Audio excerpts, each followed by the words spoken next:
Bonjour à toutes et à tous, soyez les bienvenus pour le visionnage de la nouvelle vidéo de ma chaîne YouTube. Et comme d'habitude, je vous invite à vous abonner à cette chaîne si ça n'a pas encore été fait, sans oublier le petit pouce bleu à la fin de la vidéo. Après moi je dis ça, je dis rien. Aujourd'hui, j'aimerais aborder l'échec et mat le plus populaire qui existe, celui dont même les non-initiés du noble jeu ont entendu parler et qui fait des ravages chez les débutants. Je veux bien sûr parler du mat du berger. Alors, ne me demandez pas pourquoi on l'appelle comme ça, je vous avoue que je n'en sais rien, mais pour la petite anecdote, ce mat constitue la toute première défaite de la jeune Elizabeth Harmon dans la série Netflix Queen's Gambit, en français le jeu de la dame, quand le taciturne concierge consent à lui accorder une première partie au sous-sol de son pensionnat. Alors le mat du berger, qu'est-ce que c'est? Eh bien c'est l'un des échecs et mat dans l'ouverture les plus rapides qui existent, 4 coups seulement, raison pour laquelle il convient de bien le connaître et bien le maîtriser, sous peine de perdre très rapidement. Et ce mat, il constitue la suite de notre série entamée sur les maths élémentaires.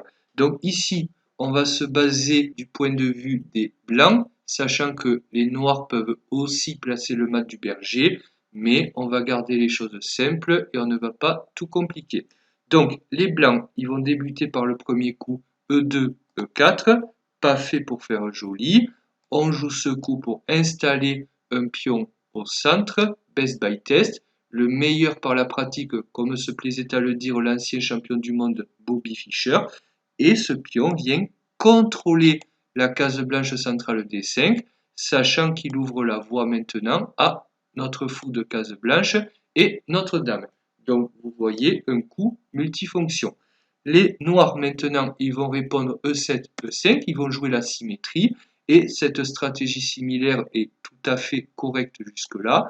On vient installer un pion noir sur la case centrale E5 tout en venant contrôler la case noire centrale D4 et en même temps on n'oublie pas d'ouvrir la voie à notre fou de case noire et notre dame. Ok. Et il est intéressant de noter que dans le mat du berger, eh bien ce sont justement ces deux pièces, le fou et la dame, qui vont participer ensemble à faire échec et mat, le mat du berger. Donc les blancs ici, ils vont jouer le coup fou C4, le début du fou. Je pense que je n'ai pas besoin de vous expliquer pourquoi. Et pourquoi on vient installer notre fou sur C4? Eh bien pour viser le point faible des noirs en F7. Et pourquoi s'agit-il d'un point faible? Eh bien parce qu'il n'est protégé que par le roi. Et ça, on va voir que ça va avoir son importance. Ok, les noirs maintenant vont jouer le coup cavalier C6. Alors on aurait pu leur faire jouer d'autres coups, mais on va essayer de choisir les meilleurs possibles pour faire le plus réaliste possible. On vient sortir une pièce sur sa case naturelle et on vient contrôler, donc protéger notre pion noir central en E5 et appuyer le contrôle de D4. Et maintenant, les blancs, ils vont jouer le coup Dame H5 et qu'est-ce que je disais tout à l'heure? On vient rajouter un attaquant sur le point faible des noirs en F7 qui n'est protégé que par le roi. Donc maintenant, les noirs vont jouer un coup qui semble tout à fait logique et tout à fait bon, mais qui en fait est ici perdant. Ils vont jouer cavalier F6. Et ce coup, qu'est-ce qu'il a de si mauvais? Puisqu'après tout, on vient sortir une pièce sur sa case naturelle, on vient attaquer le pion E4 et évidemment la dame H5.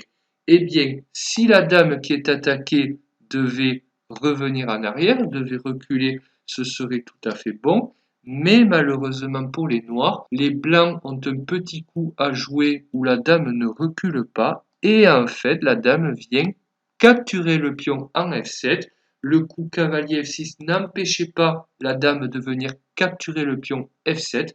Et maintenant, pour les débutants, on voit que c'est échec et mat. Je dis pour les débutants, pourquoi? Eh bien, rendez-vous compte par vous-même. La dame ne peut pas être prise, sinon on est toujours en échec par le fou, raison pour laquelle on l'a placé sur la case C4. On comprend maintenant l'utilité de ce coup. Est-ce qu'on peut interposer, c'est-à-dire placer une pièce noire entre la dame blanche qui attaque le roi et le roi noir attaqué? La réponse est non, puisqu'il y a 0 case entre la dame blanche et le roi noir. Donc ici, la question ne se pose en fait pas.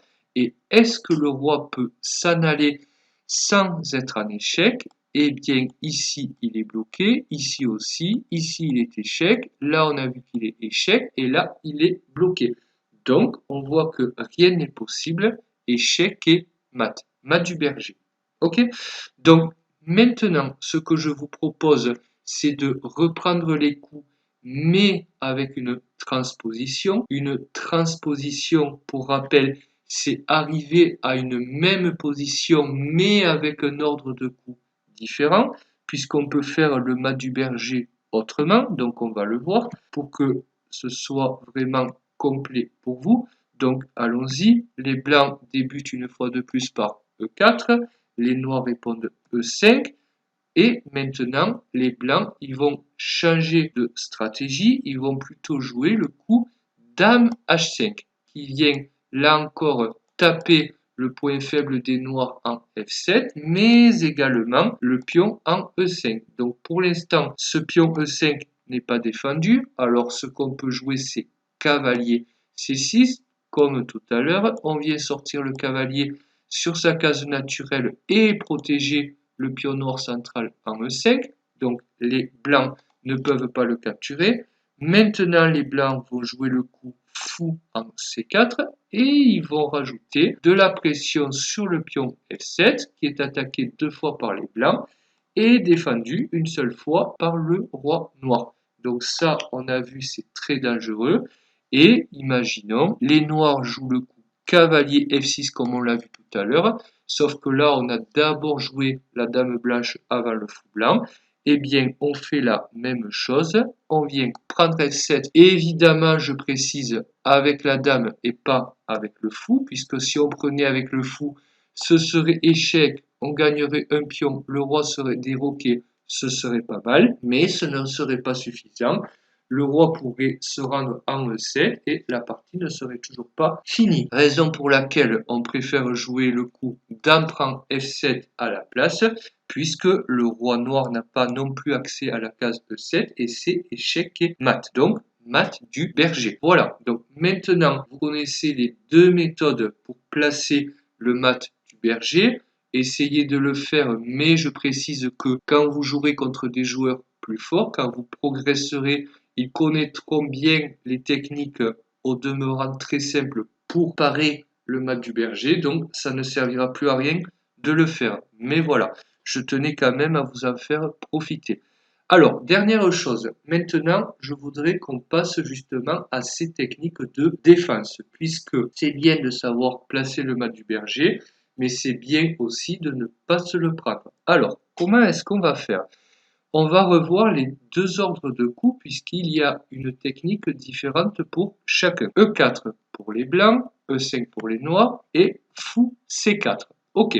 On va commencer avec ce premier coup qui en plus est le plus simple quand on veut se défendre, puisqu'ici, qu'est-ce qu'on va faire? Eh bien, on va tout simplement jouer cavalier F6.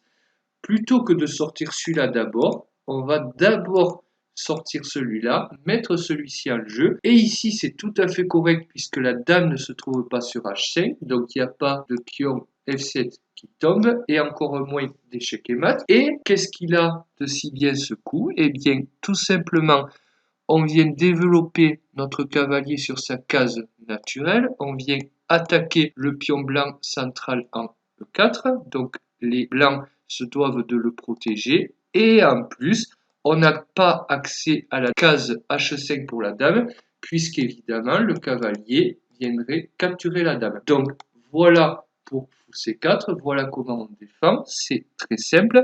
Et si maintenant, on prend le deuxième coup, à savoir le coup Dame H5, donc on va revoir du début, E4, E5, et maintenant, on va jouer Dame H5. Eh bien, ici, on ne va pas jouer cavalier F6 puisque le pion E5 serait en prise. Donc là, on va jouer le cavalier en C6, d'accord? Donc quand on joue fou C4, on joue cavalier F6. Si on joue dame H5 d'abord, on joue cavalier C6 d'abord. Et après le coup fou en C4, qui vient attaquer une deuxième fois le pion F7, on a vu que cavalier F6 était perdant, mais à la place, on a le petit coup G7, G6. Le pion vient annuler l'attaque de la dame sur le pion F7. Vous voyez, ça par exemple, c'est une interposition. On interpose le pion entre la dame qui attaque le pion et le pion attaqué. Raison pour laquelle la dame doit maintenant reculer. Elle ne peut pas prendre le pion E5 puisqu'on a vu que le cavalier est protégé. Donc la dame va parvenir sur F3. Et de F3, attention, ce n'est pas fini. Elle attaque toujours le pion F7, cette fois verticalement. D'accord? Donc si par exemple on jouait le coup fou C5, maintenant il y aurait dame prend F7 et on retourne à notre mat du berger qui cette fois s'est fait en 5 coups et pas en 4. Donc évidemment, pas de mauvaise blague, on va faire attention et on va jouer le petit coup cavalier F6. Le cavalier est protégé par sa dame, donc imprenable. Il est développé sur sa case naturelle et il coupe la connexion de la dame sur le pion F7, donc plus de danger. Voilà, donc vous avez vu dans cette vidéo les deux manières pour faire le mat du berger, soit en commençant par fou C4, soit en commençant par dame H5. Et les deux méthodes de défense, selon qu'on joue d'abord fou C4, auquel cas on répondra plutôt cavalier F6 et on annule la venue de la dame sur H5. Et si on joue d'abord dame H5, on voit que le pion E5 est attaqué, donc d'abord on développe le cavalier en C6, et ensuite on joue G6, on enlève la dame, on joue cavalier F6, et on repousse les pièces blanches, on se développe naturellement, et tout va bien pour nous. Voilà, cette vidéo est maintenant terminée, j'espère qu'elle vous a plu. Si c'est le cas, n'hésitez pas à lâcher un petit pouce bleu, ça fera plaisir. Et moi, je vous dis à très bientôt pour une prochaine vidéo. Bye!